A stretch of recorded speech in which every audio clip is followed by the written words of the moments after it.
अमेरिकी सेनाको boot parade खेलाएर नेपालको सार्वभौमिकता कस्तै अप्ठ्यारो घडीमा नगुमेको नेपालको सार्वभौमिकतालाई चुनौती दिन नेपालका राजनीतिक दलका हाम्रा नेताहरू सार्वभौम समितिका माननीयहरू त्यहाँ उपस्थित भयो भने त्यति बेला संसदमा बम विस्फोट हुन्छ।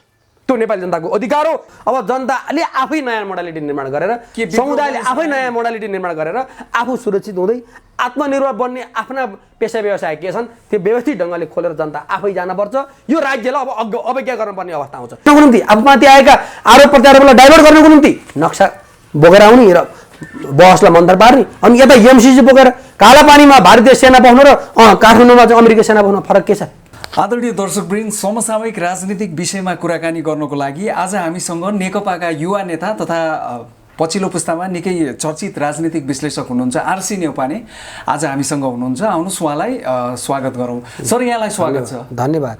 सर, यो अब अहिले लकडाउन छ होइन, सँगसँगै अब नेपालको राजनीतिको अवस्था पनि तपाईँलाई थाहा छँदैछ। खास गरिकन चाहिँ अहिले नेकपाको पार्टीभित्र जुन किसिमको एउटा धेरै चाहिँ त्यहाँ आन्तरिक विवाद बहस कार्यदल पनि बन्यो। पूर्व प्रधानमन्त्री झलनाथ खनालको अध्यक्षतामा भीमरावल जस्ता व्यक्तिहरूले धेरै त्यहाँ चाहिँ कुराहरू बाहिर ल्याए। राष्ट्रघात हो भनेर एमसीसीलाई जस्ताको तस्तै पास गर्न हुँदैन भनेर उहाँहरू धेरै कराउनु भयो। तर अन्ततः उहाँहरूले पनि यो कुरा चाहिँ अब संसदले निर्णय गर्छ भनेर चाहिँ उहाँहरूले अब त्यो सचिवालयले त्यो नेकपाको सचिवालयले त्यो निर्णय गरिसकेछ भनेपछि भीमरावलजीहरू कराउनु झलनाथजीहरू कराउनुको अर्थ के रह्यो त सर? केही पनि रहेन रहेछ होइन? यो यतिकै जनतालाई के भ्रम पार्न खोजिएको हो सर? निश्चित रूपमा त्यस्तो होइन। कहिलेकाहीँ नेपालको इतिहास अहिले सङ्गीन अवस्थाबाट अगाडि बढिरहेको छ। कहिले अँध्यारो कहिले उज्यालोको बिचबाट जीवन अगाडि बढ्छ। त्यसले राजनीतिलाई पनि डोर्याउने गर्छ।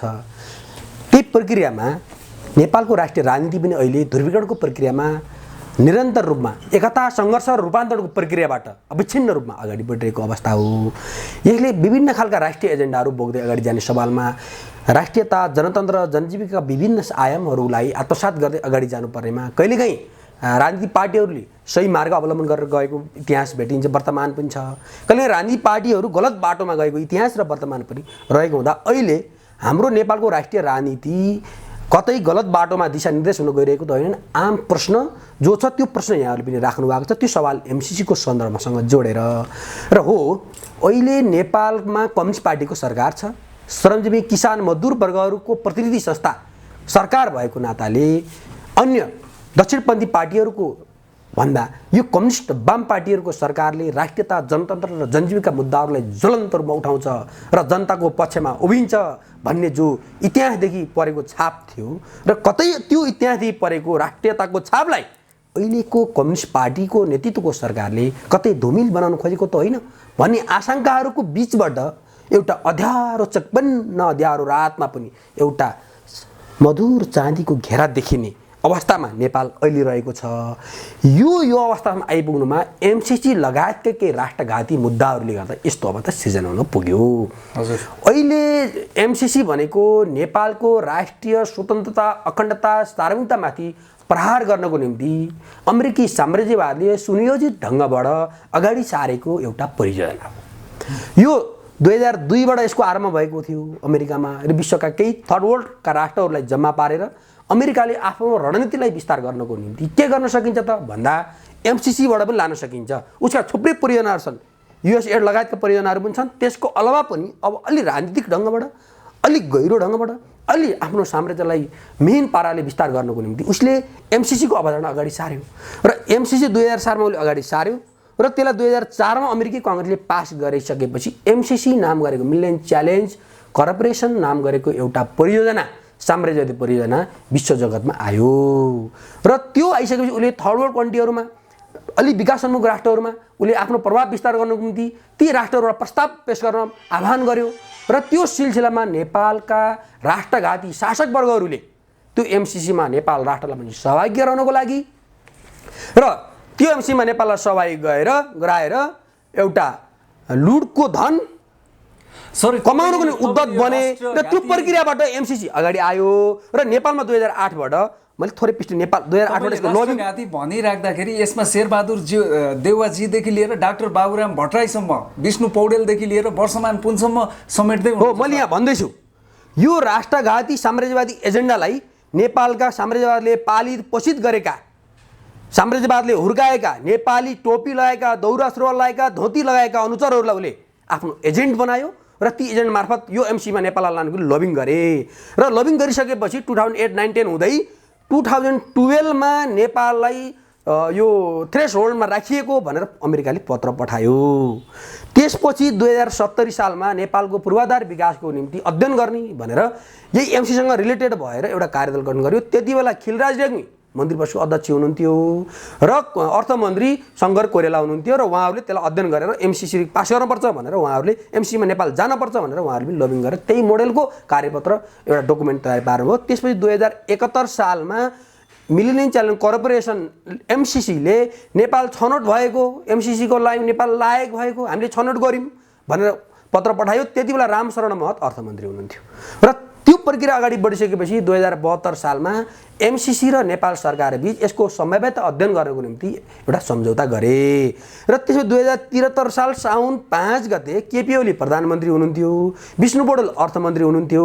उहाँहरूले पनि यसलाई गहिरोसँग अध्ययन अनुसन्धान नगरिकन विगतका सरकारहरूले गरेका राष्ट्रघातहरूलाई निरन्तरता दिँदै एमसीसी जस्तो राष्ट्रघाती अनुदान स्वीकार गर्ने भनेर केपी ओली र अर्थमन्त्री विष्णु पौडेलले त्यसलाई स्वीकृत गर्नुभयो र त्यसपछि उहाँहरूको सरकार हट्यो र हटिसकेपछि काङ्ग्रेस नेतृत्वको सरकार बन्यो। 2074 सालमा आइपुग्दा ज्ञानेन्द्र बहादुर कार्की अर्थमन्त्री हुनुहुन्थ्यो र शेरबहादुर देउवा प्रधानमन्त्री हुनुहुन्थ्यो र त्यति बेला यो एमसीसीलाई अब नेपालको एउटा राज्यको अङ्ग बनाउनुपर्छ भनेर मन्त्री परिषदमा त्यसलाई स्वीकार गर्नुपर्छ भनेर त्यो अनुदानलाई लिनुपर्छ भनेर मन्त्री परिषदमा त्यो प्रस्ताव लगियो र मन्त्री परिषदबाट पारित गरियो र मन्त्री परिषद पारित गरेपछि यसले एउटा राज्यको औपचारिक कानुनको मान्यता पायो र पाइसकेपछि 2074 साल भदौ 29 गते ज्ञानेन्द्र बहादुर कार्की अर्थमन्त्री र यो एमसीसीका चाहिँ जो नाथ भन्नेको बिचमा दुई पक्षको बिचमा एउटा समझदारी सम्झौता पत्र भयो र नेपाल एमसीसीमा सहभागी हुने भनेर समझदारी गरे र गरिसकेपछि काङ्ग्रेस सरकार हट्यो र फेरि त्यसपछि वामपन्थीहरूको सरकार आयो र आइसकेपछि 2074 साल फागुन 18 गते अहिलेका अर्थमन्त्री युवराज खतिवडा जो प्रधानमन्त्रीले केपी शर्मा ओलीजी हुनुहुन्छ र युवराज खतिवडा र एमसीसीका पक्षधर बीच यो सम्झौतालाई कार्यान्वयन गर्ने भनेर कार्यान्वयन सम्झौता गरे र यहाँसम्म आइदा एकपछि अर्को गर्दै राष्ट्रघातका फेरिहरू पल्टिँदै गए। नेपाली जनता नेपालको सार्वभौमतामाथि कुनै ख्याल गरिएन। नेपाली जनताको प्रतिनिधि हो भन्ने चाहे ती काङ्ग्रेसबाट प्रतिनिधित्व भएर आएका शासकवर्गहरू हुन् चाहे कम्युनिस्ट पार्टीबाट प्रतिनिधित्व भएर विजय भएर आएका शासकवर्ग यी सबै एमसीसीको मामलामा चुके र अमेरिकी साम्राज्यवादले यसलाई घुँडा टेकायो र अमेरिकी साम्राज्यवादका अगाडि यिनीहरू लम्पसार परेर नेपालको सार्वभौमिकतामाथि ठाडो चुनौती हुने सम्झौता यिनीहरूले गरे र यति मात्र गरे कि यो गरिसकेपछि यो एमसीसीको अवधारणा सम्बन्धी नेपाल सरकारले कुनै प्रश्न उठाउन पाउने छैन भनेर संसदमा एउटा नियमावली 2075 को 2222 समेत पास गरेर निर्लज्ज नाङ्गा बादशाहहरू यिनीहरू बन्न आइपुगे र पछि संसदबाट अनुमोदन नेपालले कुनै पनि राष्ट्रसँग गरेका सन्धि सम्झौताहरू गर्दा होस् कुनै अनुदान लिँदाखेरि यो 2/3 पास गर्नुपर्ने एउटा प्रावधान छ, संविधानमा त प्रावधान छ। त्यो प्रावधानलाई पनि लत्याउँदै ओली नेतृत्वको वर्तमान सरकारले बहुमतको आधारमा पनि यस्ता सम्झौता पास गर्न संशोधन गर्न सकिन्छ, अनुमोदन गर्न सकिन्छ भन्ने एउटा चाहिँ नियम पास गरेर अनि तपाईको अहिले यो संसदबाट बहुमतबाट पास गर्नको निम्ति यो एमसीसी संसदमा टेबल गरिएको छ, यो कार्यसूचीमा दर्ता गरिएको छ, कार्यसूचीमा बहसको विषय बन्न सकेको छैन। यही प्रक्रियाले गर्दा महरा काण्ड पनि घटे, यही काण्डले गर्दा हरेक खालका काण्ड घटना प्रतिघटना घटेर आएको हुनाले अहिले केपी शर्मा ओली नेतृत्वको हाम्रो पार्टीको नेताको सरकारले एमसीसी जसरी पनि पास गर्नुपर्छ भनेर चाहिँ जिलो ध्यानका साथ लाएर ज्यान फालेर नेपाली जनता 99% जनताले एमसीसी पास गर्नु हुन भनेर वकालत गर्दा गर्दै पनि सडकमा सङ्घर्ष गर्दा गर्दै पनि अझै पनि यिनीहरूको घैटोमा घाम नलागेर फेरि पनि एमसीसी जसरी पास गर्ने भनेर गएका छन्। त्यसका विरुद्ध देशव्यापी रूपमा हामीहरू जस्ता व्यक्तित्वहरूले देशव्यापी सबै राजनीतिक पार्टीका इमानदार देशभक्त कार्यकर्ताहरूले आन्दोलनको आँधीबेहरी सिर्जना गरे, पत्रकारहरूले आन्दोलनको आँधीबेहरी सिर्जना गरेर यो अहिले बहसको विषयमा भएर अन्तिम प्रहरमा अब यो सत्ताधारी केही पार्टीका सत्ताधारी नेताहरूले केहीले प्रधानमन्त्री लगायत पास गर्नुपर्छ भनिरहेको अवस्था र सत्ताभित्रकै प्रचण्ड माधव नेपाल झलनाथ खनाल लगायत हामी लगायतका नेता कार्यकर्ताहरूको पंक्तिले गर्नुहुन्न भनेर लबिङ भएर झलनाथ खनालको नेतृत्वमा एउटा कार्यदल पनि बन्यो र त्यो कार्यदलले यही अवस्थामा पास गर्न हुँदैन, यो राष्ट्रघाती छ, नेपाली जनताको हितमा छैन, नेपाल राष्ट्रको हितमा छैन, कृपया यो वामपन्थी सरकारले हाम्रो कम्युनिस्ट पार्टीको सरकार यसलाई पास गर्नु हुँदैन यही अवस्थामा भनेर एउटा प्रतिवेदन पनि झलनाथ खनाल नेतृत्वले दिएको छ। तर सरकारले त्यसलाई टेरपुछार लागेको छैन। यो विडम्बना कुरा हो।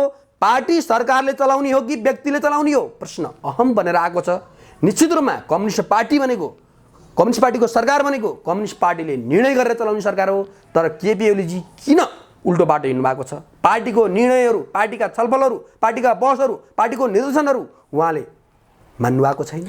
यो विडम्बनाको विषय भनेको छ। तर उहाँले जतिसुकै जिलो ध्यानका साथ एमसी पासहरू लाए पनि यो सार्वभौम संसदबाट यो राष्ट्रघाती एमसी कुनै पनि हालतमा पास हुन सक्दैन। यसको निम्ति छिमेकी चीन, हाम्रो छिमेकी चीन पनि चनाखोको साथ उसले आफ्नो बारदलीबाट दूरबीन लगाएर नेपालको सबै राजनीतिलाई मिहिन पाराले निहालिरहेको छ। देशभक्त नेपाली जनताहरू पनि यस्तो राष्ट्रघातबाट नेपाललाई बचाउनुपर्छ भनेर सचेत र जागरुक बनेको अवस्थामा मलाई लाग्छ यो एमसिसी संसदबाट पास हुने छैन।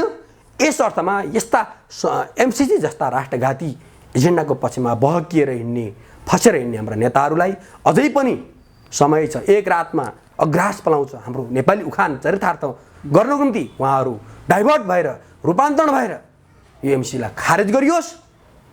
अन्यथा एमसिसी जस्ता घातक एजेन्डाहरू बोकेर नेपाली जनतामाथि शासन गर्छु र शासक बन्छु भन्ने दुस्वप्नवादीहरूको ती दुस्वप्नहरू नेपाली जनताले धुलोमा मेटाइदिनेछ। नेउपानेज्यू, तर तपाईँले यसो भन्दै गर्दाखेरि जस्तो प्रधानमन्त्रीजी लगायत पूर्व प्रधानमन्त्री, प्रतिपक्षी दलको नेता शेरबहादुर देउवाहरूले जसरी चाहिँ यसलाई ओपनली चाहिँ हतार गरिराख्नु भएको छ यसलाई पास गर्नको लागि, संसदमै प्रतिनिधित्व गर्ने सांसदहरू पनि भनिराखेका छन् हामी पास गर्छौँ भन्दै ओपनली बोलिराख्नु भएको छ। उहाँहरूले च्यालेन्जको भाषामा कसले रोक्दो रहेछ हामीलाई एमसिसी पास गर्नु भनेर कराइराख्नु भएको छ। तपाईँले सुन्नु भएको छैन? तपाईँ भनिराख्नु भएको छ यो कुनै पनि हालतमा पास हुँदैन। ठिक छ, हामीलाई थाहा छ, नेपाली जनतालाई थाहा छ।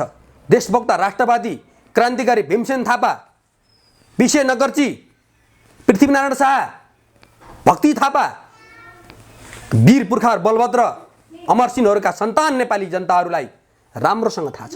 हो, अहिले सत्ता गलत चिन्तन भएकाले कब्जा गरेका छन्। अहिले प्रतिपक्षमा पनि गलत चिन्तन भएका मान्छेहरू नेता छन्। तर आम नेपालका राष्ट्रिय राजनीतिक दलहरूभित्र, चाहे कम्युनिस्ट भन्नुहोस् चाहे काङ्ग्रेस भन्नुहोस्, हरेक राजनीतिक पार्टीभित्र देशभक्त क्रान्तिकारी कार्यकर्ता नेताहरूको पङ्क्तिको पनि अभाव छैन।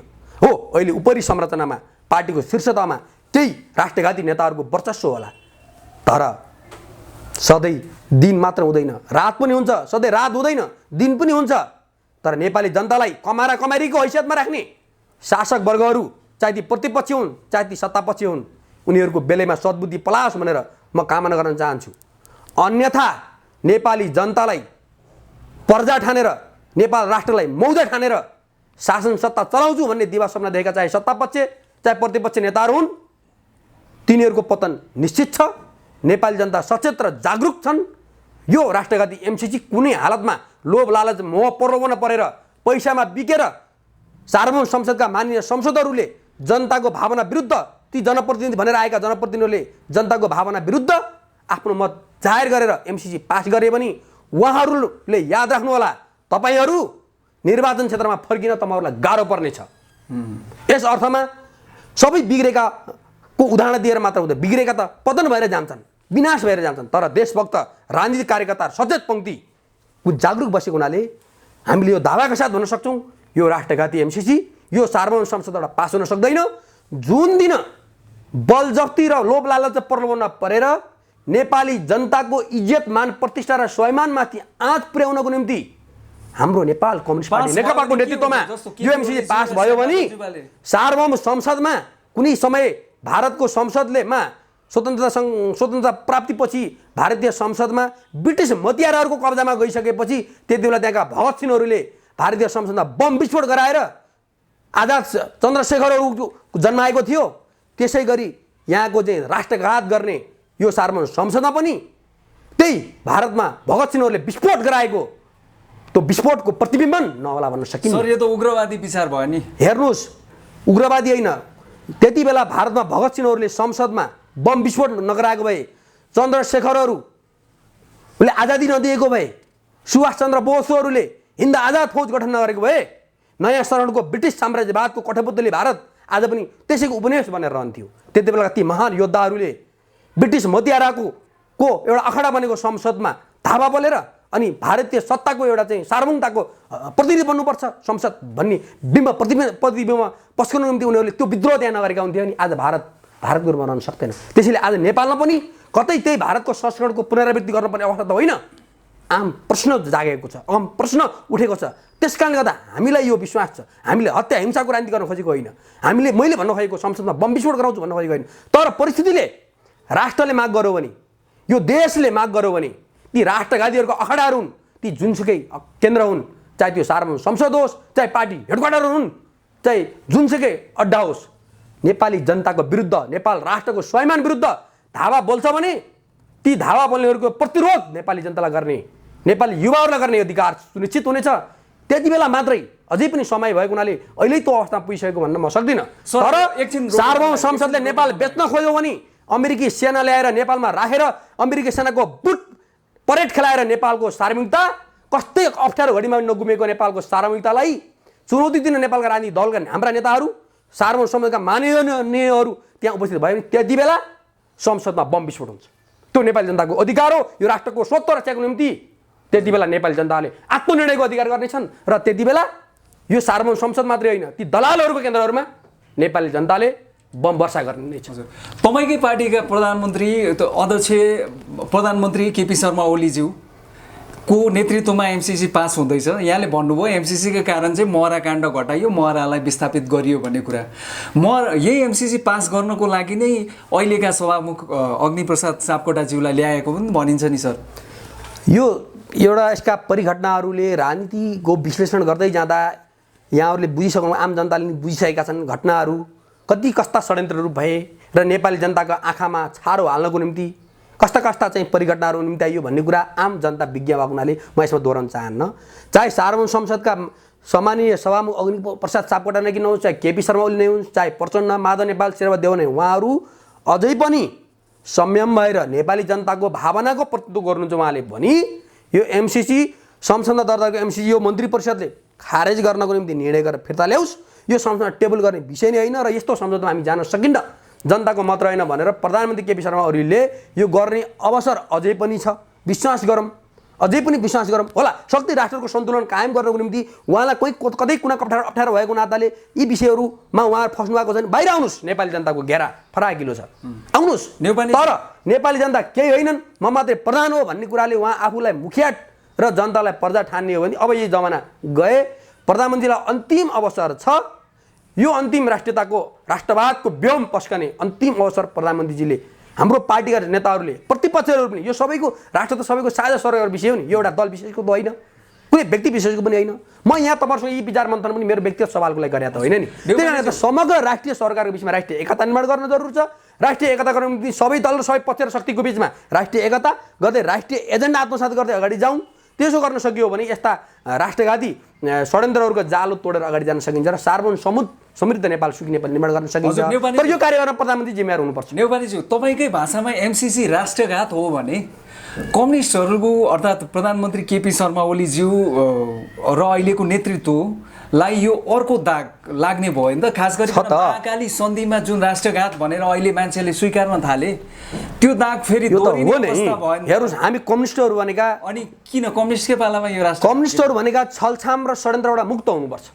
छलछाम र षड्यन्त्र गर्ने कम्युनिस्ट हुन सक्दैन। तर नेपालको राष्ट्रिय आन्दोलनमा विडम्बना, चाहे प्रजातान्त्रिक त्याग भिरेका भन्नु, चाहे कम्युनिस्ट आन्दोलनका त्याग भिरेका हुन्, त्याग मार्क्स लेनिनको भिर्नी, एङ्गल्स पुष्पलालहरूको भिर्नी, धन्दा गोरख धन्दा गर्ने, लुटतन्त्र मचाउने, भ्रष्टाचार गर्ने, कमिसन खाने, नेपाली जनतालाई दिनदाडे नाट्ने, नेपाली जनतालाई अन्य अत्याचार दमन शोषणको झाँतोमा पेच्ने किमर्थ यो नेपाली जनतालाई स्वीकार्य छैन। यहाँ अहिले कम्युनिस्टका खोलवडेका दलालहरूको बिगबिगी छ। यस कारणले यस्तो सच्चा कम्युनिस्टहरू रुसमा हेर्नुहोस्, लेनिनको नेतृत्वमा समाजवादी क्रान्ति हुँदा रुसका कम्युनिस्ट आन्दोलन हेर्नुहोस्, चीनमा माओको नेतृत्वमा भियतनाममा हेर्नुहोस्, उत्तर कोरियामा हेर्नुहोस्, चाहे बुर्जा प्रजातान्त्रिक आन्दोलनकै मुलुकमा हेर्नुहोस् न, नेतृत्व इमान्दार भए त्यो वाम भन्नुहोस् या प्रजातान्त्रिक भन्नुहोस्, मुलुकलाई समृद्ध बनाएर लान सक्छन् भन्ने कुरा विश्वका थुप्रै दृष्टान्तबाट हामीले पाठ सिक्न सकिन्छ। तर नेपालमा त मार्क्सको ट्याग भिर्नी, अमेरिकी साम्राज्यवादको कठपुतली बनेर हिँड्ने, विडम्बना यही भएको कारणले गर्दाखेरि यहाँ प्रजातन्त्रको ट्याग पनि भारतीय विस्तारवादको दलाल बनेर हिँड्ने अमेरिकी साम्राज्यवादको दलाल बनेर हिँड्ने प्रवृत्तिले गर्दा तपाईँ हामीले सर तपाईँ कम्युनिस्टहरू एकछिन रोक्छु कम्युनिस्टहरू तपाईँहरू जीवनभर तपाईँ पनि एउटा कम्युनिस्टको एउटा केन्द्रीय स्तरको नेता भएको नाताले जीवनभर तपाईँ कम्युनिस्टहरूले भारतीय विस्तारवाद अर्थात् साम्राज्यवाद अमेरिकन साम्राज्यवाद अर्थात् कुनै साम्राज्यवादको तपाईँहरू विरोध गरेर आउनुभएको तपाईँहरूको कल्चर स्कुलिङ त्यो छ अनि आज त्यही साम्राज्यवादी भनिने अमेरिकाको 150 करोड चाहिँ किन यति छ हो यो विडम्बना भएर यो पार्टीका केही नेता जसले लोभ लालचमा फसेका छन् बिकेका छन् पैसा खाएका छन् तिनीहरूले एमसीसी भन्दै हिँडेका छन् तर हामी स्वाभिमान सार्वभौम राष्ट्रका नेपाली जनताहरूले एमसीसी मुर्दाबाद भनेर हिँडेका छौँ एमसीसी खारेज गर भनेर हिँडेका छौँ यही नै अन्तर छ त्यसैले पार्टीभित्र पनि ध्रुवीकरण छ सङ्घ मुलुकको राष्ट्रिय राजनीतिमा पनि ध्रुवीकरण छ सिङ्गो पार्टीभित्र पनि ध्रुवीकरण छ त्यसैले पार्टीभित्रका दलाल पङ्क्तिहरू राष्ट्रघाती दलाल पङ्क्तिहरू एकातर्फ देशभक्त क्रान्तिकारी पङ्क्तिहरू अर्कोतर्फ प्रक्रियामा भएको हुनाले अहिले पार्टीको शीर्ष तहमा कतै राष्ट्रघातका ती पुलिन्दाहरू राष्ट्रघातका मुखियाहरू नेतृत्व गरेको अवस्थाले गर्दा विडम्बना हामीले यो अवस्था हुनु परेको तर यो ध्रुवीकरण हुँदै जाँदाखेरि एक दिन गलत तत्त्वहरू पछारिनेछ र सही तत्त्वहरू नेतृत्वमा जानेछ र फेरि सुन्दर समृद्ध नेपाल आजको नेकपामा राष्ट्रघाती र राष्ट्रवादी दुवैजना हुनुहुन्छ मिश्रित एकदम छ देख्नु अन्त एमसीसीको पक्षमा वकालत गर्नेहरू राष्ट्रघाती हुन् एमसीसी स्वीकार हुन्न देशको राष्ट्रिय स्वाधीनता बताउनुपर्छ भन्नेहरू देशभक्त राष्ट्रवादी क्रान्तिकारी हुन् एनसेलका 60 अरब कर छुट दिने यिनीहरू दलालहरू अनि 50 अरबमा नेपालको राष्ट्रलाई बेच्ने यिनी भुइँफुट्टाहरू अनि नेपाली जनतालाई सह्य हुन्छ कोन यिनीहरू नेपाली जनतालाई बन्दगी राख्न खोज्ने नेपाल राष्ट्र वीर पुर्खाहरूले कस्तो कस्तो अप्ठ्यारो घडीमा पनि नझुकेको नेपालीको शिर ब्रिटिस साम्राज्यवादसँग लडेर जोगाएको नेपालको राष्ट्रिय स्वाधीनता यिनीहरूले आज चाहिँ कानुनबाट अमेरिकालाई सुम्पने मान्य छैन नेपाली जनतालाई नेपाली जनताहरू अहिले कोरोनाको भयावहले गर्दाखेरि एउटा लकडाउनमा छौँ होला हुनुहुन्छ होला तर देश विदेशमा रहेका लाखौँ नेपाली जनताहरू अब नेपालको राष्ट्रिय राजनीतिलाई नयाँ ढङ्गबाट अगाडि लानुपर्छ राष्ट्रिय एजेन्डा पक्रेर अगाडि लानुपर्छ गलत एजेन्डाहरू संविधानमा त व्यवस्था भएका गलत एजेन्डाहरू खारेज गरेर अब नेपाली जनताको भावना ती वीर पुर्खाहरूको प्रतिनिधित्व हुने खालको एउटा राष्ट्रिय मार्गमा नेपाललाई लानुपर्छ भनेर सबै मानसिकमा तयार भएको अवस्था छ वस्तुगत रूपमा हामीलाई अहिले कोरोनाले सडकमा आउने कुराहरू भन्नुहोस् क्याम्पेन गर्ने कुराहरूमा अलिक प्रतिकूल अवस्था छ तर अब एक दिन यसरी चल्दैन यी नेताहरूबाट मुलुक ठेकिन्न चाहे देउवा भन्नुहोस् चाहे चाहिँ प्रचण्ड भन्नुहोस् चाहे केपी ओली भन्नुहोस् चाहे रामचन्द्र भन्नुहोस् चाहे मधेसवादी भन्नुहोस् चाहे बाबुराम भन्नुहोस् अब यिनीहरूबाट नेपाली जनताले यिनीहरूबाट पाठ सिकिसके यिनीहरू टेस्टबाट फेल भइसके अब पार्टीभित्रका नयाँ नेताहरू युवा नेताहरूको हातमा पार्टीका नेतृत्व आउने र ती असल र सक्षम युवा नेताहरूले नेपालको राष्ट्रिय राजनीति हाँक्ने प्रक्रियामा हामी नेपाल गएनौँ भने अनिश्चित अनियन्त्रित द्वन्द्वतर्फ नेपाल जान्छ नेपाललाई अनियन्त्रित द्वन्द्वबाट जोगाउनु निम्ति 7 राष्ट्रिय एजेन्डा सहित सबै पक्षबाट हिमाल पहाड तराईको बिचमा राष्ट्रिय एकता पुराना र नयाँ शक्तिहरूको बिचमा नयाँ राष्ट्रिय मेलमिलाप सहित नयाँ राजनीतिक मोडालिटीमा अब हामी जानुपर्छ यो नेपाली जनताको माग हो यी मागहरूमा अन्तिम प्रहरमा पनि केपी ओली प्रचण्ड माधव नेपाल झलनाथ शेरबहादुर देउवा रामचन्द्र पौडेल बाबुराम उपेन्द्र महन्त ठाकुरहरू यी नेताहरू जो छन् आफूलाई चाहिँ ठेकेदार राष्ट्रको ठेकेदार ठान्ने यिनीहरू रूपान्तरण भएछन् भने यो रत्नाकर गुण्डा वाल्मिकी बनेको देश शिक्षा रामायण लेखुन स्वीकार्य छ अब यिनीहरूले छदमा अवसरवादको नाममा छदमा क्रान्तिकारिताको नाममा नेपाली राष्ट्रलाई ढाँटेर नेपाल राष्ट्रलाई कि तपाईँको साम्राज्यवादको चरणमा बन्दगी राखेर लुटको राज चलाउँछु मोचको राज चलाउँछु भोगको राज चलाउँछु भन्ने सोचेछन् भने यो दिवा सपना हो अर्को यो अब अहिले विश्वव्यापी रूपमा फैलिएको जुन यो कोरोना भाइरस कोभिड-19 को कारण जो नेपाल पनि लकडाउनमा छ हैन तपाईँ हामी पनि यो सामाजिक दूरी कायम गरेर हिँडिराखेको अवस्था छ अब यो लामो भइसक्यो तपाईँको चाहिँ अब 2.5 महिना चान्चुन हुन लागिसक्यो नेपालको अर्थतन्त्र मान्छेको जीवनस्तर पनि गाह्रो हुँदै गएको छ यद्यपि कोरोनाको रोगीहरू कोरोना भाइरस संक्रमितहरूको संख्या पनि दिन प्रतिदिन बढिराखेकै अवस्था छ अब के छ सर समस्याको समाधान यही लकडाउन हो त लकडाउन होइन हेर्नुहोस् यहाँ कोरोना भन्दा पनि अर्को महामारी सत्ता पक्षका र प्रतिपक्षका केही मान्छेले यो मुलुक लुट्न उद्धत छन् नि मुलुक साम्राज्यवादलाई बन्दगी राख्न उद्धत छन् यो कोरोनाको महामारी भन्दा पनि ठुलो महामारी त्यो हो लकडाउन त्यस्तो प्रवृत्तिका मान्छेहरूले यो कोरोनाको व्यवस्थापन गर्न सक्ने कुरो भएन उनीहरूले आफैले अहिले पनि यो कोरोना महामारीको बेला कसरी कमाउन सकिन्छ कसरी खान सकिन्छ कसरी लुट्न सकिन्छ भनेर उद्धत भएकाहरूबाट यो लकडाउनको नयाँ मोडल निर्माण हुन्छ भनेर आशा गर्न पर्दैन अब जनताले आफै नयाँ मोडालिटी निर्माण गरेर समुदायले आफै नयाँ मोडालिटी निर्माण गरेर आफू सुरक्षित हुँदै आत्मनिर्भर बन्ने आफ्ना पेसा व्यवसाय के छन् त्यो व्यवस्थित ढङ्गले खोलेर जनता आफै जानुपर्छ यो राज्यलाई अब अवज्ञा गर्नुपर्ने अवस्था आउँछ किन भन्नुहुन्छ भने अहिले बजेटमा हेर्नुहोस् नीति कार्यक्रम बजेटमा हेर्नुहोस् कोरोना व्यवस्थापनको निम्ति यस्तो महामारीलाई व्यवस्थित गर्नको निम्ति कुनै राहतको प्रक्रिया छैन। आज उद्योगी व्यापारी व्यवसायीहरू डेरामा बस्ने मान्छेहरू आक्रान्त छन्, भाडा तिर्न सकेका छैनन्, व्यापार गर्न सकेका छैनन्, लाखौँ हजारौँ भाडाहरू छ। राज्यले कुनै नीति ल्याउँदैन किनकि यो राज्य दलाल पुँजीपतिको प्रतिनिधि जस्तो देखा पर्यो। आम किसान मजदुर श्रमजीवी वर्गबाट प्रतिनिधित्व गरेर त आए, कम्युनिस्ट बिहान त कम्युनिस्टको छ, तर यिनका नीति कार्यक्रम हेर्नुहुन्छ भने दलाल एकाधिकार दलाल पुँजीवादलाई फाइदा हुने खालको छ। यो एकाधिकार दलाल पुँजीपति वर्गले आफ्ना चाहिँ कर्पोरेट हाउसहरूलाई सुरक्षा गर्नको निम्ति नीति कार्यक्रम ल्याएको छ, तर आम किसान मजदुर सर्वसाधारण जनताको निम्ति कुनै राहत प्याकेज आएको छैन। त्यसले यो राष्ट्रघाती बजेट खेत व्यक्त गर्नुको विडम्बना विकल्प छैन।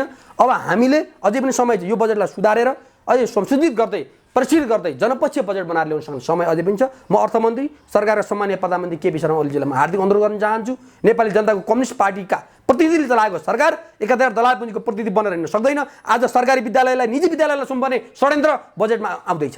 हेर्नुहोस् हरेक क्षेत्रमा निजीकरण, दलाल, उद्योग धन्दा कल कारखाना सबै व्यापारिक तस्कर कमिसनखोरहरूका जिम्मा लाउने, राज्यको कुनै दायित्व नहुने, शिक्षा स्वास्थ्य जस्ता सरकारका सामाजिक सरकारका अहम विषयहरू त राज्यले ग्यारेन्टी लिनुपर्छ नि। आज भूमाफियाहरू हाबी छन्, आज शैक्षिक माफियाहरू हाबी छन्, आज मेडिकल माफियाहरू हाबी छन्।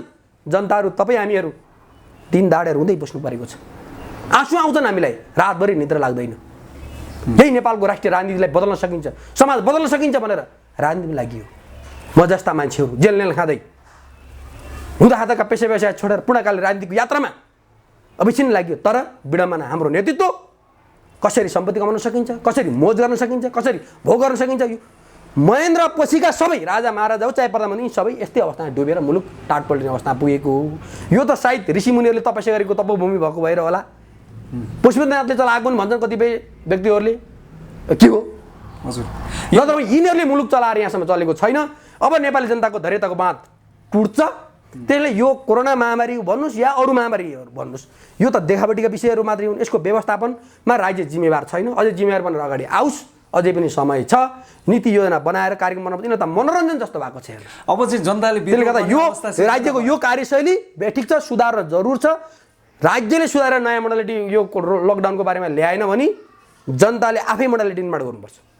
अनि सरकारले चाहिँ एउटा अहिले जति पनि क्वारेन्टाइनमा राखिराखेका छन् होइन, त्यहाँ चाहिँ क्वारेन्टाइनमा सरकारले गरिराखेको छ प्रयास आफ्नो ठाउँमा। भनौँ न स्रोत साधनको अभाव छ, त्यो हामीले पनि महसुस गर्नै पर्छ।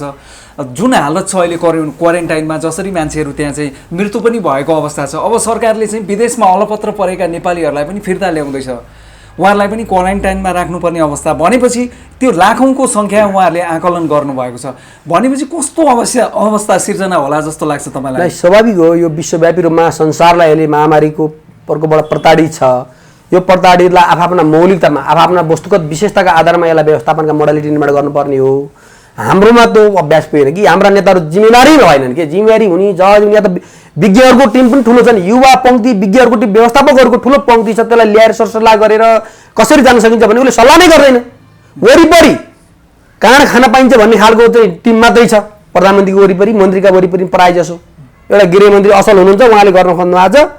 गृहमन्त्री बाहेक यो मन्त्री परिषदमा एउटा चाहिँ भद्र र राष्ट्रको बारे चिन्तन गर्ने मान्छे छैन। गृहमन्त्री चाहिँ आफ्नै नजिकको हो कि क्या हो? होइन, गतिविधिबाट हेर्न सकिन्छ नि, कार्य सम्पादनबाट हेर्न सकिन्छ।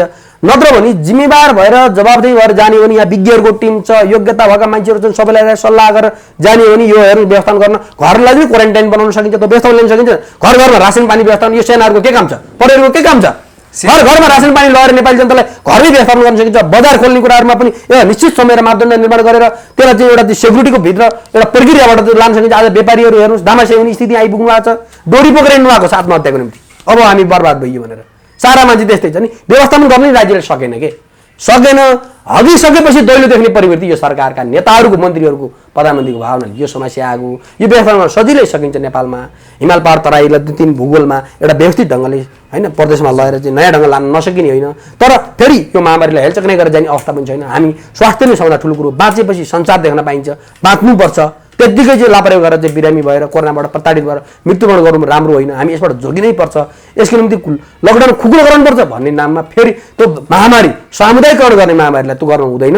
एउटा प्रक्रिया निश्चित क्राइटेरिया मोडालिटी बनाएर व्यापारीहरूलाई निश्चित यति घन्टा खोल्न दिने, क्रेताहरूलाई यति समय खोल्न दिने, ठाउँ ठाउँमा पसलहरू यसरी खोल्ने, अथवा यो महामारीले एउटा नयाँ प्रलयको रूप लिँदै गयो भने फेरि पुरै मान्छेलाई घरमै लकडाउन पनि गर्नुपर्ने हुन्छ। त्यति बेला राज्यले घर घर रासन पानी लाने, घर घर स्वास्थ्य उपचार गराउने व्यवस्था गर्न सकिन्छ नि। केही पनि छैन। हेर्नुहोस्, यहाँ बिरामी भइन्छ, एम्बुलेन्स आउँदैन। बिरामी भइन्छ, हस्पिटलमा बाटा जाँदा पुलिसले आन्छ। हेर्नुहोस्, उपचार गर्न जान पनि छैन। घर रासन पानी छैन। भौभौकै मर्ने सुत्केरीहरू, वृद्धवृद्धाहरू, बालबालिकाहरू, असहायहरू, अपाङ्गहरू, श्रमजीवी मजदुर वर्गहरू भोकै मर्ने अवस्था आएको छ। हेर्नुहोस्, यो लकडाउन सुरु भएपछि 900 मान्छेले आत्महत्या गरेका छन्। अहिले 900 मान्छेले, 8-10 जना मान्छे क्वारेन्टाइनबाट के अरे कोरोनाको कारणले महामारीले मरेका छन्। 900 मान्छे आत्महत्या गरेका छन्। उनीहरू जीवन चलाउन नसकेर मरेका छन्, त्यहाँ उपचार गर्न नपाएर मरेका छन्। यसबारेमा राज्यले मूल्याङ्कन गर्नुपर्छ नि। तर मस्त छ, केही मतलब छैन। यसलाई सहयोग बटुलो छ, बटुलेर चाहिँ ल्याओ, एउटा चाहिँ राजा काम कहिले बेला घाम भन्ने जस्तो अवस्थामा जानु हुँदैन।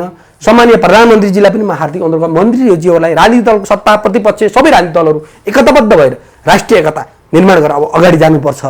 यो चाहिँ जसरी सीमाको सवालमा राष्ट्रिय एकता निर्माण भएको छ, त्यही खालको यो कोरोना महामारीको सवालमा राष्ट्रिय एकता निर्माण गरेर सबै मिलेर गइयो भने एउटा मुलुकले निकास पाउँछ। मुलुक गहिरो यता एकतर्फ राजनीतिक सङ्कटको कालमा छ, अर्कोतर्फ बिमारको सङ्कटको कालमा छ। अब हामी नयाँ ढङ्गबाट नजानियो भने अब राष्ट्रको अस्तित्व सङ्कटग्रस्त भएको हुनाले जिम्मेदार हो सबै। हजुर, तपाईँले यस्तो कुरा गरिराख्दाखेरि अब केही समाचारहरू यसरी पनि आए, जस्तो यो कोरोनाको कहरमा मान्छेको यो दुःखको अनुभूति अनुभव तपाईँ हामी सबैलाई छ, हामीले भोगेका पनि छौँ होइन। यस्तो हुँदैखेरि चाहिँ समाचार यस्तो पनि आउँछ कि मन्त्री निवासमा चाहिँ तपाईँको लाखौँ 80 लाख 82 लाखको चाहिँ जिमखाना बन्दै गरेको, राष्ट्रपति निवास राष्ट्रपति कार्यालयमा चाहिँ तपाईँको करोडौँको चाहिँ गलैँचा भित्राइँदै गरेको, यस्तो समाचार यस्तो बेला आउँदाखेरि कस्तो लाग्दो रहेछ? होइन, अब दुःख लाग्छ, तर सत्ता गलत तत्त्वले कब्जा गरेर गर्नुहुन्छ कि अब त्यो गलत तत्त्वलाई नफ्याँकिकन सही तत्त्व उचित ठाउँमा सही मान्छे नगइकन अब यो हामीले सुन्दरताको परिकल्पना गर्न, सुन्दरता देख्नै सक्दैनौँ, समृद्धि देख्न सक्दैनौँ। त्यसले गर्दाखेरि यो त लुटतन्त्र त हिजोदेखि, चाहे सेक्युरिटी प्रिन्टिङ प्रेसको भन्नुहोस्, चाहे वाइट बडी भन्नुहोस्, चाहे तपाईँको ललिता निवास प्रकरण भन्नुहोस्, चाहे सुनकाण्ड भन्नुहोस्, हरेक काण्डमा हिजो काङ्ग्रेसले उद्योग धन्दा बेचेर खाओ, काङ्ग्रेसको बाउ बन्न गए हाम्रो पार्टीको नेताहरू। हेर्नु, हामीले हिजो काङ्ग्रेसलाई राष्ट्रिय उद्योग बेच्ने कमिसन खोर भनेर गाली गर्थ्यौँ, काङ्ग्रेसलाई पनि माथि गरे। तर यो त यी केही एका 2-4 नेताहरूले गरेको अपराध सिङ्गो कम्युनिस्ट आन्दोलनको दोष होइन। एकाध नेताले गरेको कमजोरीले सिङ्गो कम्युनिस्ट आन्दोलन असफल हुन सक्दैन। मैले अघि नै भने अब नेपालको कम्युनिस्ट आन्दोलन ध्रुवीकरण जाँदैछ, नेपालको राष्ट्रिय राजनीति पनि ध्रुवीकरण जाँदैछ। यही पाराले यो लुटतन्त्र, 7 प्रदेशको लुटतन्त्र, सङ्घीय संसदको लुटतन्त्र, यो भद्र गोल भेडीगोड जस्तो यो संसद अब जरुर छैन। अब नयाँ राजनीतिक मोडालिटी, चुस्त दुरुस्त सार्वजनिक संसद निर्माण गर्ने कुरा, 7 प्रदेशले खारेज गरेर 3 प्रदेश निर्माण गर्ने कुरा, एउटा खालको नयाँ खालको थोरै जनप्रतिनिधि भएर चाहिँ एउटा चुस्त रूपमा हाँक्ने योग्यता भएका, पढेका लेखेका, बुद्धिजीवी, खारिएका, अनुभव भएका मान्छेहरू राजकीय सत्तामा पुग्ने, राज्यको जनताको प्रतिनिधि बन्ने परिपाटीमा अब हामी जान जरुर छ। निश्चित रूपमा ढिलो चाँडो यो प्रक्रियामा अब नेपाल जान्छ। तर अहिले गलत तत्त्वहरू, हिजोका भुइँफुट्टाहरूले हिजैदेखि महेन्द्र बितेपछि भन्नुहोस्, महेन्द्र बितेपछि नै नेपालको राज्य सत्तामा दूरदृष्टि भएका र जनता प्रेमी शासक कोही पनि भएनन्। त्यसकारण आज यो मुलुक यो दुरवस्थामा भएको छ। अब हाम्रो पङ्क्तिले, अबको सचेत युवा पङ्क्तिले यसको नयाँ मोडालिटी निर्माण गर्दै ध्रुवीकरण प्रक्रिया अगाडि लान्छ, समयले लान्छ। अब यो समयको प्रभाव अब रोकिन सक्दैन। अब गण्डकी कसैले उल्टो बगाउँछु भनेर दुस्वप्न देखेको छ भने उल्टो बग्न सक्दैन। अब यसलाई पुरै तपाईँको कोल्याप्स गराएर यी गलत संरचना ध्वस्त पारेर नयाँ मोडालिटीको संरचना, नयाँ संविधान, यसो भन्दै नयाँ संविधान, नयाँ पुनर्संरचना, राज्यको समाजवादी मोडेल, पुराना र नयाँ सबै शक्तिहरूको बिचमा एउटा राष्ट्रिय एकता पुगेन। तपाईँलाई गणतन्त्र पनि पुगेन। गणतन्त्र देखियो नि त, लुटतन्त्र रहेछ नि त। बिहारी गणतन्त्र हामीलाई किन चाहियो? हामीले समाजवाद, आज हेर्नुहोस् त पुँजीवाद कति असफल भयो कोरोना महामारी काण्ड। हेर्नुहोस्, पुँजीवाद त पुरै ध्वस्त भयो नि। आज साम्राज्यवाद, पुँजीवादको प्रतिनिधि संस्था, महाशक्ति राष्ट्र, हेर्नुहोस् त राष्ट्रपति बङ्करमा लुक्नुपर्ने अवस्था आयो। जनताले खान नपाएर विद्रोह गरेका छन्, अन्याय अत्याचार भएर विद्रोह गरेका छन्। सुपर पावरै असफल भइसक्यो। अनि त्यसका अनुसार अमेरिकी साम्राज्यवादको पिछलग्गु बनेका राष्ट्रहरू, पिछलग्गु बनेका नेताहरू सफल हुन सक्छन्। अब नयाँ मोडालिटी, वसुधैव कुटुम्बकम, समवाद, सर्वे भवन्तु सुखिनः सर्वे सन्तु निरामया।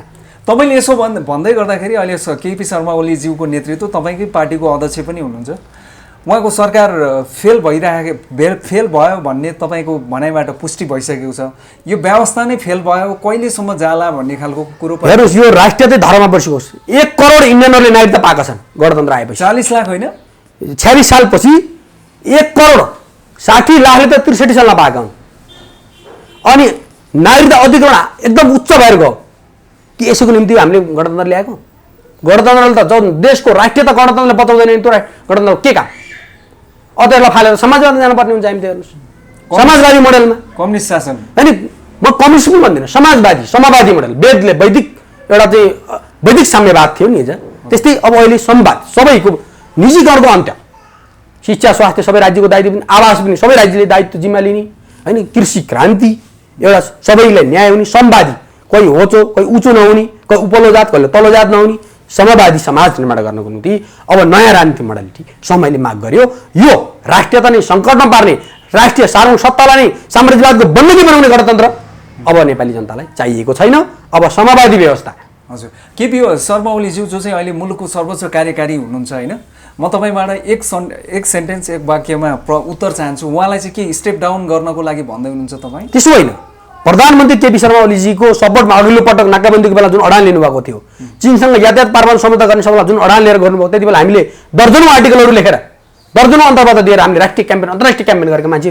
म यो म जस्तै साथीहरूले गरे हो तपाईँले इतिहासका पानाहरू नेपालका राष्ट्रिय दैनिक अन्नपूर्ण गोर्खापत्र नागरिक पल्टाएर हेर्नुहुन्छ भने नेपालका टेलिभिजनहरू हेर्नुहुन्छ भने पाउनुहुन्छ तर जति बेला उहाँले राम्रो काम गर्नुभएको थियो हामीले सपोर्ट पनि गरेको जति बेला उहाँले राष्ट्रघात गर्दै हुनुहुन्छ त्यति बेला हामीले विरोध गरेका छौँ यो मार्क्स हाम्रो आदरणीय गुरु मार्क्सले सिकाउनु भएको हो अन्य अत्याचार दमन शोषणका विरुद्ध लड न्याय समानता र सत्यको पक्षमा वकालत गर ठिकलाई ठिक भन बेठिकलाई बेठिक भन भन्ने द्वन्द्वात्मक भौतिकवादी चेत हो यो मार्क्सवाद हो त्यसले गर्दा मार्क्सवादले गलतलाई गलत भन भनेर चाहिँ हामीलाई सिकाएको हुन्छ र हामीले त्यही सिकेको छ त्यस अर्थमा ओलीजीले मार्क्सवादको प्रयोग गर्नुभएको छैन ओलीजीले द्वन्द्ववादको प्रयोग गर्नुभएको छैन देखाउँदा मार्क्सको त्याग गर्ने चाहे प्रचण्ड भन्नुहोस् चाहे माधव नेपाल भन्नुहोस् कतिपय सबै नेताहरूलाई मैले सबै कुरा उहाँहरू चुक्नु भएको छ पनि भन्दिनँ कतिपय राम्रो काम पनि गर्नुभएको छ कतिपय नराम्रो काम गर्नुभएको छ नराम्रो कामहरू त आलोचना गर्ने कार्यकर्ताहरूको त अधिकारको कुरा हो र जुन कार्यकर्तामा जुन पार्टीमा नेतृत्वलाई कडा आँखा जुदाएर प्रश्न गरी हैसियत राख्ने कार्यकर्ताहरूको पङ्क्ति हुन्छ जुन पार्टीमा नेताका गल्ती कमजोरीहरूलाई औलो ठडाएर चुनौती दिने हैसियत भएका कार्यकर्ता पङ्क्ति त्यो पार्टी जीवन्त पार्टी हुन्छ त्यस कारणले गर्दाखेरि हामीले त पार्टी सुधार्नको निम्ति पार्टीलाई राम्रो बनाउनको निम्ति राष्ट्र राम्रो बनाउनको निम्ति नेताहरू सुदृढोस् राजनेता बन्नुहोस् नेपालका नोटहरूमा आफ्नो फोटो छाप्ने हैसियत निर्माण गर्नुहोस् भनेर ओलीजीले हामीले त कामना दिन्छ अझै पनि समय छ तर उहाँले आफ्नो भएको एउटा राष्ट्रलाई अमेरिकी साम्राज्यवादको बन्दकी बनाउने एमसीसी पोखेर हिँड्ने अब कसरी उहाँलाई हामीले राजनेता बन्न सक्छ त्यसले यी कमजोरीहरू उहाँले सुधार्दै जानुभयो भने उहाँ फेरि राजनेता बन्ने अवसर पनि रहन्छ कमजोरीहरू हुन्छन् एकको दुईमा विभाजन हुन्छ विपरीतको एकत्व कम्युनिस्ट आन्दोलन राष्ट्र पनि त्यही हो त्यसैले गर्दाखेरि हरेक चिजमा विपरीतको एकत्व हुन्छ ओलीजीले यी कुराबाट पाठ सिकेर आफूलाई अझै पनि सच्याएर अगाडि जानुभयो भने उहाँलाई हामी काँध थाम्नु तयार छ हाम्रा काँधहरू अझै पनि गलेका छैन काँध रेडी छ तर ओलीजीले चाहिँ नयाँ नेपालको नक्सा लिम्पियाधुरा लिपुलेक र कालापानी समेटेको नक्सा चाहिँ जारी गरेर नक्सासँग चाहिँ फेरि एमसीसी साट्नु भयो भन्ने कुरामा चाहिँ सहमत है यही त यहाँ नक्सा त हेर्नु 2030-32 सालसम्म नेपालको किताबहरू हेर्नुहुन्छ महेन्द्रमालादेखि ल्याउनुहुन्छ त्यहाँ चुच्चो परेको नक्सै पढ्न पाइन्थ्यो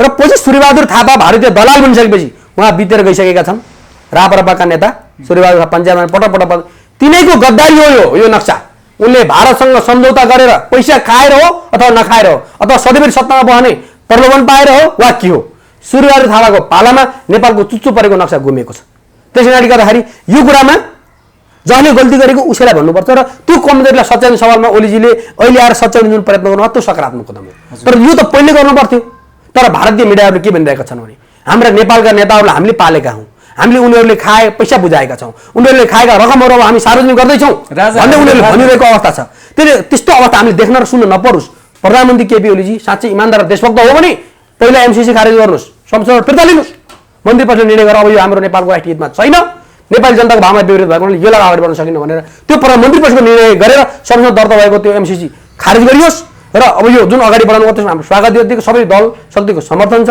यो राम्रो काम छ यो छिटोभन्दा छिटो यो पास गरियोस् भन्ने तर नक्सा बोकेर यतापट्टि पार्टीभित्रका विकृति विसङ्गतिलाई डाइभर्ट गर्नको निम्ति आफूमाथि आएका आरोप प्रत्यारोपलाई डाइभर्ट गर्नको निम्ति नक्सा बोकेर आउने र बहसलाई मन्थर पार्ने अनि यता एमसीसी बोकेर कालापानीमा भारतीय सेना बस्नु र काठमाडौँमा चाहिँ अमेरिकी सेना बस्नु फरक के छ एमसीसी भनेको काठमाडौँमा अमेरिकी सेना बस्ने हो अहिले कालापानी त हाम्रो सीमाना बोर्डरमा बसिएको छ भारतीय सेना बोर्डरको सेना धपाएर नि सेन्टरमा सेना ल्याउने यो हामीले मान्ने छैन त्यसकारणले गर्दाखेरि सेन्टरमा पनि सेना बस्न पाउँदैन विदेशी सेना बोर्डरमा बस्न पाउँदैन र नक्साको प्रक्रियामा उहाँ ल्याउनु उहाँलाई हार्दिक धन्यवाद दिन चाहन्छु र उहाँ अडान लिएर बस्नु होला अझै पनि संविधान पास भइसकेको छैन कतै श्याम शरणहरू जस्ता हिजो गणतन्त्र मैले ल्याएको संविधानको ड्राफ्टकर्ता म भन्ने भारतीय जासुसहरूले भन्दै गएको कुरामा पछाडि लगाएर फेरि ब्याग हुने अवस्था नहोस् मर्न तयार हुनुपर्छ तर राष्ट्रियताको निम्ति सम्झौता गर्न हुँदैन त्यो कुरामा ओलीजी यो नक्साको सवालमा अडिनु होला। नेपाली जनताको साथ तपाईँलाई रहन्छ, तर नक्सा बोकेर अनि यहाँ चाहिँ तपाईँको एमसिसी एउटा गाँदा नक्सा एउटा गाँदा एमसिसी बोक्नुहुन्छ भने तपाईँ गद्दार हो। इतिहासले तपाईँको उचित मूल्याङ्कन गर्नेछ। अमूल्य समय दिनुभयो नेकपाका युवा नेता तथा राजनीतिक विश्लेषक आरसी नेपालीज्यू, यहाँलाई धेरै धेरै धन्यवाद। राष्ट्रले गम्भीर सङ्कटको प्रक्रियामा छ। राष्ट्रियता, शुद्धता, अखण्डता, सार्वभौमता खतरामा परेको अवस्थामा नेपाली जनताहरू जुरुक्क जागै बस्नुपर्छ। 24 घण्टा जागै बसौँ। यो माटोको रक्षा गऱ्यौँ भने समृद्धि भोलि हामीले नै गर्न सकौँला। हामीले गर्न सक्यौँ, हाम्रा छोरा नातिले गर्लान्, तर राष्ट्र बचाउनुपर्छ। राष्ट्रभन्दा ठुलो केही होइन, पार्टीभन्दा माथि राष्ट्र हो, राष्ट्रभन्दा माथि केही छैन। त्यसैले राष्ट्रियताको रक्षाको निम्ति सबै एकताबद्ध बनेर हिमाल, पहाड, तराई बिचका सबै वर्ग, क्षेत्र, लिङ्गका सबै वर्ग, समुदाय, जातिहरूको बिचमा राष्ट्रिय एकता निर्माण गरी राष्ट्रिय नयाँ राजनीति मोडलको निम्ति राष्ट्रिय 7 एजेन्डा बोकेर अगाडि बढ्नको निम्ति यो सरकारले राष्ट्रिय एकताको मार्ग खोलोस्। अन्यथा राष्ट्रियताको पक्षमा नलागेर राष्ट्रघातको पक्षमा, अमेरिकी एमसिसीको पक्षमा, साम्राज्यवादको पक्षमा लाग्ने हो भने अब ठाउँ खाली गर्न पर्छ। नेपाली जनताले आफ्ना प्रतिनिधि पठाउन तयार छन्। धन्यवाद। धन्यवाद।